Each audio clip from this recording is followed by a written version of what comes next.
राहुल गांधी के मणिपुर दौरे के बाद कांग्रेस ने सियासी तौर पर अपनी अगली रणनीति की तैयारी कर ली है। सूत्रों के मुताबिक कांग्रेस पार्टी लोकसभा चुनाव के बाद भी मणिपुर के मुद्दे को छोड़ने वाली नहीं है।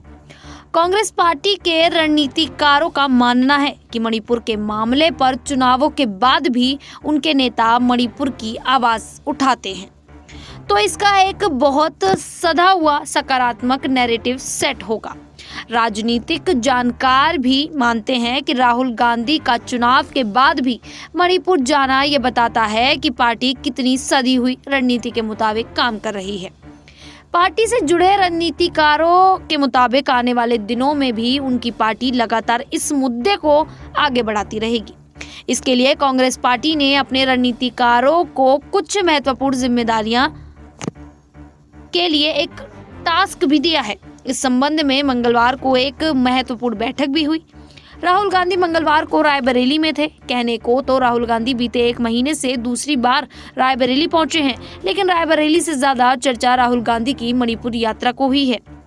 कांग्रेस पार्टी से जुड़े सूत्रों के मुताबिक मंगलवार को कुछ महत्वपूर्ण नेताओं के साथ मणिपुर मामले में राहुल गांधी की ओर से किए गए वादे और आश्वासन को लेकर रणनीति बनाई गई। सूत्रों के मुताबिक इस रणनीति के तहत मणिपुर के लोगों को कांग्रेस लगातार ऐसे ही समर्थन करती रहेगी।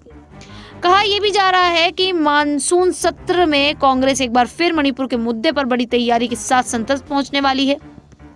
कांग्रेस पार्टी के वरिष्ठ नेता पीएल पुनिया कहते हैं कि राहुल गांधी ने चुनावों के बाद मणिपुर जाकर यह स्पष्ट संदेश दिया है कि उनकी पार्टी और उनके नेता कोई सियासत नहीं कर रहे हैं। वह हकीकत में मणिपुर के दुख दर्द को महसूस कर रहे हैं और उनकी आवाज बनकर उनके लिए न्याय मांग रहे हैं।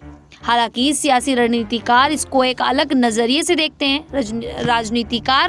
राजनीतिक जानकारों का कहना है कि कांग्रेस ने बहुत ही सधे तरीके से मणिपुर को अपने सियासी तरकश में सजाने की तैयारी की है। राजनीतिक विश्लेषक और वरिष्ठ पत्रकार भी ये कहते हैं कि चुनाव के दौरान जब राजनीतिक दल कोई गर्म मुद्दा उठाते हैं तो उसके सियासी मायने निकाले जाते हैं। क्योंकि इस वक्त चुनाव खत्म हो चुके हैं, ऐसे में राहुल गांधी का मणिपुर जाना और वहां के लोगों से मिलना सियासी नजरिए से बहुत दूरदृष्टि जैसा दिख रहा है। यहाँ पर कई पत्रकार कहते हैं कि जनता के बीच एक नैरेटिव सेट करना भी सियासी पार्टियों के लिए बड़ा टास्क होता है। राहुल गांधी मणिपुर जाकर इस वक्त जो काम कर रहे हैं वह एक नैरेटिव सेट करने जैसा ही है। उनका मानना है कि कांग्रेस पार्टी की ओर से मणिपुर जाना और वहां के लोगों की समस्याओं को सामने लाकर वह न सिर्फ नॉर्थ ईस्ट मणिपुर और में कोई संदेश देना चाहते हैं, बल्कि दक्षिण से लेकर उत्तर और पूर्व से लेकर पश्चिम तक वह सियासी संदेश की पिच तैयार कर रहे हैं।